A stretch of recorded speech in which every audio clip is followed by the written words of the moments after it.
સર્વે ચડ્યા જાંબુડાને ઝાડે, પાંકા પાંકા વીણીને તે પાડે, રૂડા પાંકા તે વીણીને ખાધા, બીજા કોળામાં તે ભરી લીધા. પછી સર્વે તો ઉતર્યા ભોંએ, જુએ દિશાઓ આવે છે કોએ, શ્રી હરિ તો હેઠે નવો આવે, પગ વડેથી ડાળ હલાવે. પાંકા પાંકા સર્વ પાડી નાખ્યા, કાચા જાંબુડા ઉપર રાખ્યા. ધોબીરામ અવધ છે એક, વિચારીને બોલ્યો તે વિશેક. તમો બાઈ સુણો ઘનશ્યામ, આવું શું કરો છો તમે કામ? એટલામાં આવ્યો રખવાળ, જાંબુડાની તે લેવા સંભાળ. તેને દેખીને ડરવા લાગ્યા, મોટા ભાઈ સહિત તો ભાગ્યા. ગયા છુપૈયા પુર મુકામ, જાંબુડે રહ્યા છે ઘનશ્યામ.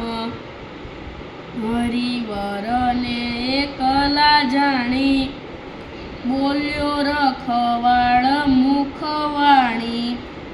બધા જાંબુડા ખાઈ ગયા મારા, આવા લક્ષણ ક્યાંથી તમારા? એવું બોલ્યા મારવા આવ્યો, એકલા જાણીને મન પાવ્યો. ધીરા રહી બોલ્યા અવિનાશ, પાડનારા ગયા સહુ નાસી. આમાં તે શું થયો છે બગાડ, અમે કર્યો નથી ભંજવાડ.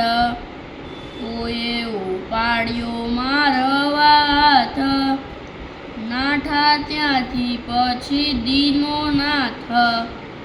દોડ્યા પાછળ ઝાલવા કાજે, તેનો કર ગ્રહ્યો મહારાજે.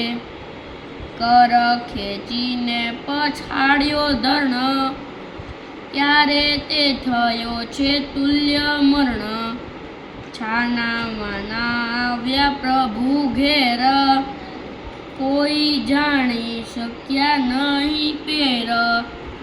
ઠીક ઠરેલ ડાહ્યા થયા છે, બોલ્યા વિના તે બેસી રહ્યા છે. જયેષ્ઠે બંધુએ પૂછ્યું છે એમ, કહો ઘનશ્યામ થયું કેમ?